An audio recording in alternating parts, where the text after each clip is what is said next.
वाहिगुरु जी का खालसा वाहिगुरु जी की फतेह। किसान भाइयों, इस वीडियो में अपनी बात कर रहे हैं कि ये जो पीआर किस्में हैं, इनकी जो नर्सरी की सोइंग है वो करते समय क्या क्या बातों का ध्यान रखना है। कुछ किसान भाई नर्सरी की सोइंग कर चुके होंगे, कुछ भाई अभी करने वाले हैं, तो दोनों के लिए ये वीडियो फ़ायदेमंद होगी।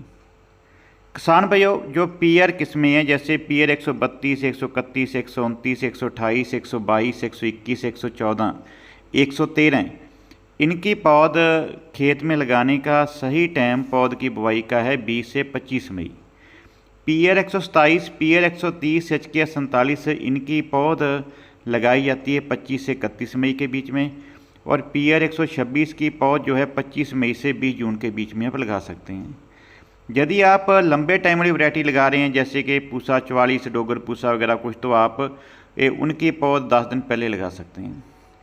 आप एक बात का ध्यान रखें कि पौध की जितनी उम्र कम होगी उतना ही उत्पादन ज़्यादा होगा, क्योंकि किसी भी वैरायटी में हेडिंग टू मैच्योरिटी 35 दिन का टाइम लगता है और पेनिकल इनिशिएशन से हेडिंग तक, कहने का भाव के बालियाँ निकलने से पकने तक 35 दिन और पौधे के अंदर छोटी सी बाली बनने से उसके बाहर आने तक 30 दिन। ये 65 डेज कांस्टेंट हैं, ये तो लगेंगे ही लगेंगे।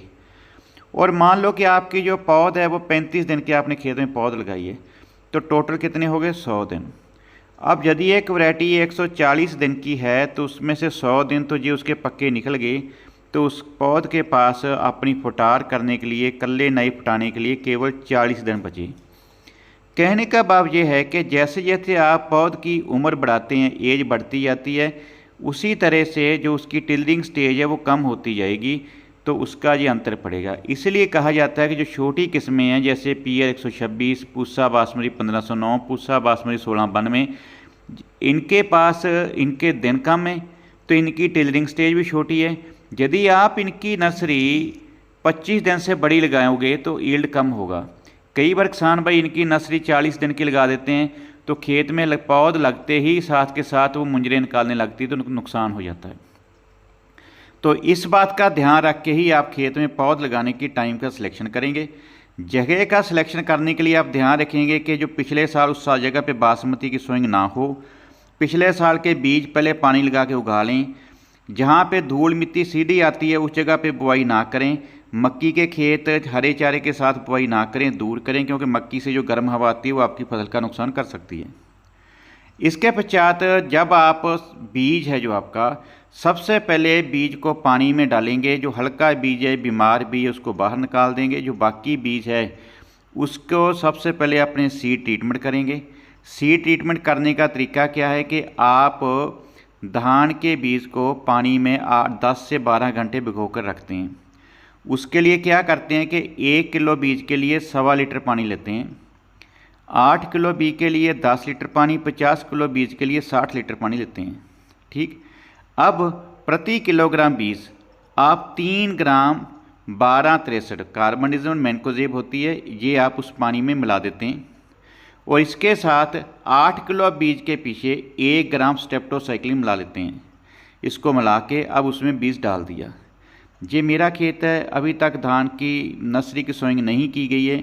जो पिछले साल वाला धान उगा हुआ उधर है, यहाँ पे नर्सरी की सोइंग की जाएगी। अभी मैं कुछ दिन रुक के, 1-2 दिन रुक के नर्सरी की सोइंग करूँगा। तो 10 से 12 घंटे इसमें भिगो कर रखते हैं, फिर खेत में उसको आगे सोइंग करते हैं।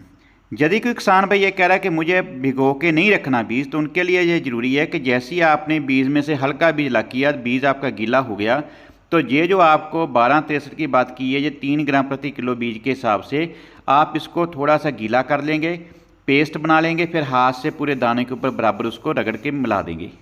इसके पश्चात आप इसको सीधा खेत में सोइंग कर सकते हैं। यदि आप ये चाहते हैं कि आप बीज का जर्मिनेशन करवाना चाहते हैं खेत में डालने से पहले, तो उसके लिए सबसे अच्छा तरीका ये है कि आप जो जूट की बोरियां हैं उनको गीली कर लो, छाया में रख लो। इसके ऊपर 7 से 8 सेंटीमीटर मोटी धान की तय लगा के उसको खिलार दो। ऊपर से बोरी से ढक दो। दिन में 2-3 बार पानी डालकर बोरियों को गीला रखो। 24 से 36 घंटे में बीज का पुंगार हो जाएगा। इसके पश्चात आपने ये वाला बीज यदि नहीं पकाना तो सीधे वाला बीज सारा खेत में डालना है।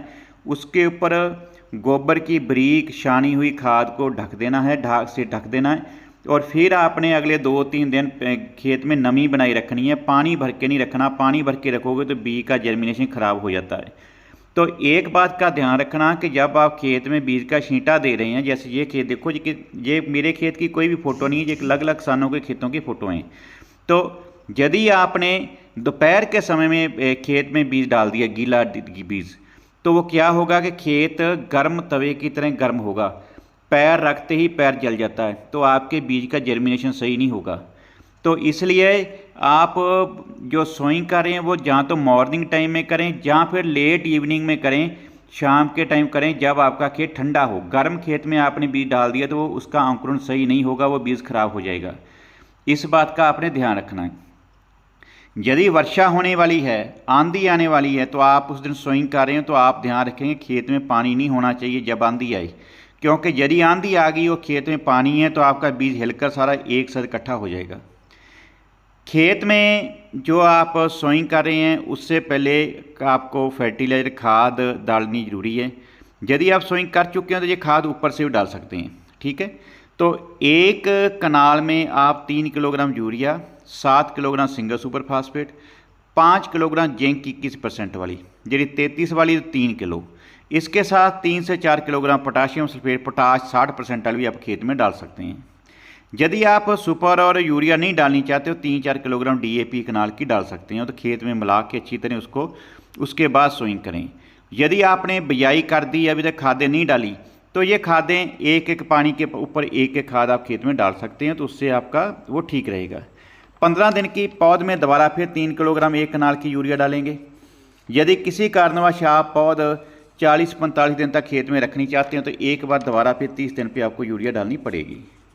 आपको जिस खेत में नदीन होते हैं, वैसे सभी खेतों में नदीनाशक डालने चाहिए। 3 नदीनाशक इस समय बाज़ार में चल रहे हैं। जैसे आपका वो साथी वाला साल्ट है, यूपिल साथी वाला, 20 ग्राम प्रति कनाल खेत में पानी भर के तुरंत खेत में डाल दिया जाता है। 3 दिन बाद यदि आप ये नहीं डालना चाहते हो, 3 दिन बाद आप 62 ग्राम पटीला क्लोर खेत में डाल सकते हैं। ये आप डालना भूल गए हैं तो फिर 7वें दिन पे आप ब्यूटाक्लोर 150 ml प्रति कनाल डाल सकते हैं। अब कई किसान भाई जो शुरुआत में नदीनाशक खरपतवार नाशी का प्रयोग नहीं करते, लेकिन वो 15-20 दिन के ऊपर बाद में उगने के बाद कुछ स्प्रे करते हैं। देखो वो भी कंट्रोल कर जाता है, लेकिन उसमें दिक्कत यह है कि आपकी पौध एक बार रुक जाती है तो वो नुकसान करता है। इसलिए इसके साथ एक बात और ध्यान रखना, चाहे आपने नर्सरी की सोइंग कर दी है चाहे नहीं की है, आप जिस खेत में नर्सरी लगा रहे हो उसके पास में जो घास है उसके ऊपर तेले की हॉपर की स्प्रे ज़रूर करेंगे, ताकि आपके खेत में बौना रोग ना आए। ये भी ध्यान रखना, नर्सरी के ऊपर 2 स्प्रे हॉपर के ज़रूर कर देना, ताकि आपके खेत में बौना रोग आने के चांसेस कम हो सकें। तो उम्मीद करता हूँ कि इन बातों का आप ध्यान रखेंगे और कोशिश करेंगे कि छोटी से छोटी नर्सरी लगे। यदि नर्सरी बड़ी होगी तो वो नुकसान करेगी। बासमती की नर्सरी के लिए अपने लग से बात करते हैं कि कैसे है। जब 6 से 7 पत्ते की पनीरी हो जाती है, आपकी पौध हो जाती है, तो उससे आप अपने खेत में लगा सकते हैं, वो लगाने के लिए सही है। तो एक बात का ध्यान रखें कि दिन के समय खेत में पानी ज़्यादा भर के नहीं रखना। यदि आप पानी ज़्यादा भर के रखेंगे तो आपके गर्मी के कारण पनीरी जलने की दिक्कत आ सकती है। इसके अलावा जैसे ही आपको पता हो कि आज आंधी चलने वाली है, जिस साइड से आंधी आ रही है उस साइड पानी छोड़ के खेत को ठंडा करें, नहीं तो वो जो मिट्टी आएगी आपके खेत का नुकसान कर देगी। इस बात का आपको ध्यान रखना है। उम्मीद करता हूँ कि जानकारी आपकी लाहेवंद साबित होगी। इसके अलावा जो और दिक्कतें हैं उनके लिए अलग वीडियो करते हैं। धन्यवाद, मेहरबानी जी।